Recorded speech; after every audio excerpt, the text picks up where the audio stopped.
Section C है case based question है। इसमें क्वेश्चन नंबर 14 है कि read the passage and answer the following questions, कि पैसेज को पढ़ना है और क्वेश्चन को आंसर करना है कि health and disease in human communities are very complex issues with many interconnected causes, कि जो स्वास्थ्य और बीमारी है मानव समुदाय में बहुत ही जटिल मुद्दा है और इसमें बहुत सारे इंटरकनेक्टेड आपस में जुड़े हुए काजेज होते हैं, कारण होते हैं। Cells are the basic units of organisms, cell जो है ना बेसिक यूनिट होते हैं ऑर्गेनिज्म के। Cells are made up of variety of chemical substances, और सेल्स बहुत सारे केमिकल सब्सटेंसेस से मिलकर बने होते हैं। और cell is a dynamic place, एक सेल जो है काफ़ी ज़्यादा गतिशील या डायनेमिक प्लेस होता है। Something or the other is always happening inside them, कुछ ना कुछ उसके अंदर में चलते रहता है। In our organs or tissues, there are various specialised activities going on. The heart is beating, the lungs are breathing, the kidney is filtering urine, the brain is thinking. तो हमारे जो आर्गन और टिश्यू में बहुत प्रकार की specialised activity जो है ना हमेशा चलते रहते हैं। जैसे हमारा हार्ट बीट कर रहा है, हमारा लंग जो है ना वो ब्रीथ कर रहा है, किडनी जो है यूरिन फिल्ट्रेट कर रहा है और ब्रेन जो है सोच रहा है। All these activities are interconnected, और ये जो सारी एक्टिविटीज़ हैं वो आपस में जुड़ी रहती हैं। Health means a state of physical, mental and social wellbeing, स्वास्थ्य का मतलब होता है एक ऐसी अवस्था, एक ऐसा स्टेट जिसमें आप शारीरिक रूप से, मानसिक रूप से और सामाजिक रूप से अच्छे होते हैं, स्वस्थ होते हैं। The environment includes the physical environment, और जो इन्वायरमेंट होता है, वातावरण होता है, उसमें भौतिक या फिजिकल इन्वायरमेंट भी शामिल होता है। The manifestation of the disease depends on a number of factors, one of the basis of duration, the disease में बी क्रोनिक और एक्यूट। और जो बीमारी के होने का कारण है बहुत सारे फैक्टर पे डिपेंड करता है, जिसमें से एक बेसिस है, एक आधार है ड्यूरेशन या समय अवधि, कि डिजीज जो है अगर कम समय के लिए होता है तो क्रोनिक नहीं होगा और ज़्यादा समय के लिए होगा तो वो क्रोनिक होगा। अब इसके क्वेश्चंस को देखते हैं। क्वेश्चन ये है कि what is the cell made up of, तो सेल किससे बना होता है। तो यहाँ पे देखिए हमने पढ़ा हुआ है कि cells are the basic units of organisms, और उसके नीचे में दिया हुआ है कि cells are made up of a variety of chemical substances. ठीक है, तो ध्यान से इस टाइप के क्वेश्चन को पढ़ने पे आंसर इसमें रहता है। Which is are chronic disease, elephantiasis, common cold. और सी है which disease continues for many days and causes effect affect on the body, कि कौन सा बीमारी जो है ना ज़्यादा दिन चलता है और शरीर के ऊपर बीमारी या कारण पैदा करता है। अब क्वेश्चन 14 में पहला क्वेश्चन है कि what is the cell made up of, हम लोग समझ चुके हैं इसके आंसर को। इसका आंसर लिखेंगे कि cells are made of a variety of chemical substances, कि सेल जो है ना बहुत ही वेराइटी में केमिकल सब्सटेंसेस से बने होते हैं। इसका क्वेश्चन बी है which is are chronic diseases, इन्फेंटाइसिस, कॉमन कोल्ड। तो देखिए इसमें इन्फेंटाइसिस जो है ना वो एक क्रोनिक डिजीज है, तो यहाँ पे लिखेंगे कि इन्फेंटाइसिस is a chronic disease. Chronic disease वह होते हैं जिनमें ठीक होने में ज़्यादा समय लगता है। क्वेश्चन सी है which disease continues for many days and cause affect on body, कौन सा बीमारी जो है ना लंबे समय तक चलता है और बॉडी के ऊपर में अफेक्ट डालता है। तो इसका आंसर होगा the chronic disease continues for many days and causes long term effects on the body. जो क्रोनिक डिजीज होता है वो लंबे समय तक चलता है और लॉन्ग टर्म इफेक्ट पैदा करता है शरीर में, बॉडी में। केस बेस में क्वेश्चन नंबर 15 है कि read the passage and answer the following questions, कि इस पैसेज को पढ़ना है और जो क्वेश्चंस हैं उसको सॉल्व करना है। तो पैसेज है कि atom can be described as in building houses, the building blocks of all matter are atoms.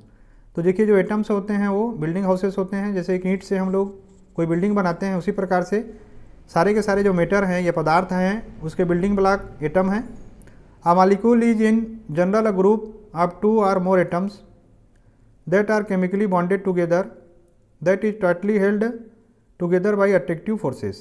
तो एक मॉलिक्यूल क्या होता है, एक ग्रुप होता है 2 या 2 से अधिक एटम का जो कि केमिकली बॉन्डेड होते हैं एक दूसरे से या अट्रैक्टिव फोर्सेस के द्वारा टाइटली एक दूसरे से बंधे होते हैं। A molecule can be defined as the smallest particle of an element और a compound that is capable of independent existence and shows all the properties of that substances. अब एक मॉलिक्यूल क्या होता है ये डिफाइन किया जा सकता है कि स्मॉलेस्ट पार्टिकल होता है किसी एलिमेंट या कंपाउंड का जो इंडिपेंडेंट एग्जिस्ट हो सकता है, स्वतंत्र रूप से रह सकता है और सारा का सारा प्रॉपर्टी जो सब्सटेंस का है उसको एडहियर करता है या रखता है। Atoms of the same element or of different elements can join together to form a molecule. Atom खुद के एलिमेंट का या अलग अलग एलिमेंट का हो सकता है और आपस में ज्वाइन करके एक मालिक्यूल बना सकता है। The number of atoms constituting a molecule is known as its atomicity. तो देखिए एटमॉसिटी का यहाँ पे डेफिनेशन दिया हुआ है, क्वेश्चन में इसको आगे जाके देखेंगे, पूछा है कि नंबर ऑफ एटम जो बनाते हैं एक मालिक्यूल को, उसको उसकी एटमॉसिटी बोलते हैं। Metals and some other elements such as carbon do not have a simple structure but consist of a very large and indefinite number of atoms bonded together. और कुछ ऐसे मेटल और एलिमेंट होते हैं उसमें इन प्रकार का स्ट्रक्चर नहीं होता सिंपल टाइप का, बल्कि बहुत ही लंबे और इनडिफिनिट नंबर ऑफ एटम एक दूसरे से जुड़े रहते हैं, जिसको केटायन बोलते हैं। हमने कार्बन में पढ़ा हुआ है इसको।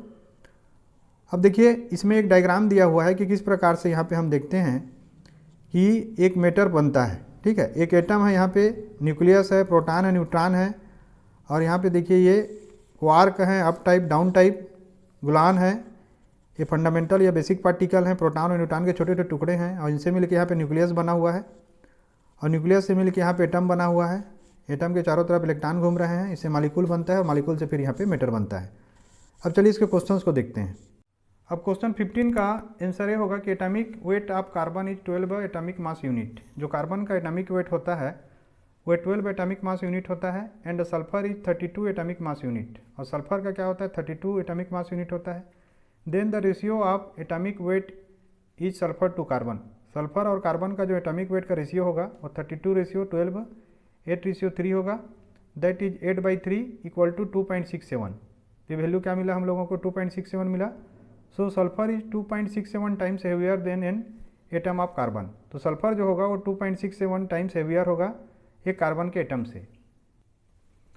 अब इसका आंसर भी होगा कि मॉलिक्यूल्स है प्रॉपर्टी ऑफ एटमॉसिटी, कि जो मॉलिक्यूल्स होता है उसमें प्रॉपर्टी ऑफ एटमॉसिटी होता है। The atomicity of a molecule is determined by the number of atoms that make it up. और जो एटमॉसिटी होता है किसी मॉलिक्यूल का, उसको डिटरमाइन किया जाता है कितने नंबर ऑफ एटम से वो बना हुआ है।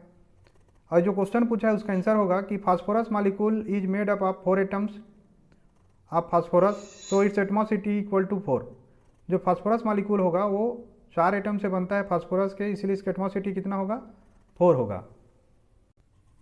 15 का सी है कि 1 mole of water equal to molar mass of water. 1 mole जो वाटर होता है ना वो मोलर मास होगा वाटर का। तो देखिए यहाँ पे जो वाटर का फार्मूला होता है H2O होता है, और हमको मालूम है हाइड्रोजन का मास होता है 1, तो 2 × 1, और ऑक्सीजन का होता है 16। उसी को यहाँ पे मैंने लिखा है 2 + 16 इक्वल टू 18 ग्राम। ये 1 मोल वाटर का मोलर मास होगा 18 ग्राम। अब यहाँ पे हमने क्या लिखा कि 18 gram equal to 1 mole. Question में पूछा है 360 ग्राम में कितने मोल होगा, तो 360 divided by 18 mole equal to 20 mole. ठीक है, तो इसका आंसर क्या मिल जाएगा हम लोगों को 20 मोल। यही इसका आंसर होगा कि 360 ग्राम में 20 मोल वाटर होगा।